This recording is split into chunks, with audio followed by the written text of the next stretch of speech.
আসসালামু আলাইকুম। প্রিয় দেশবাসী, আমি মৌলভী মোহাম্মদ জুলহাসউদ্দিন। আমার বাড়ি মধুপুর অন্তর্গত রক্তিপাড়া। আমি সুদীর্ঘ 24 বছর যাবৎ গাঙ্গার বাসস্ট্যান্ড মসজিদে মুয়াজ্জিনে নিয়োজিত রয়েছি। আমি 2000 সাল থেকে 7 সালের বেতন থেকে আজ 24 সাল পর্যন্ত আমার 5,000 টাকা বেতন। এই বেতনে এই মসজিদে আয় আমার মাত্র 3টা কন্যা সন্তান।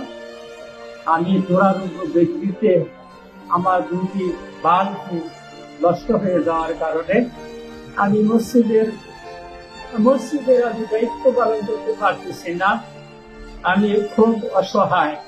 প্রিয় দেশবাসীর কাছে এবং গাঙ্গার বাস স্ট্যান্ডের আশেপাশে অনেক প্রবাসী আমার পরিচিত, ইতালি আছে, অস্ট্রেলিয়া আছে, সৌদি, কাতার, আমার মুখ যারা দেখতেছেন আমাদের তারা সবাই চিনেন।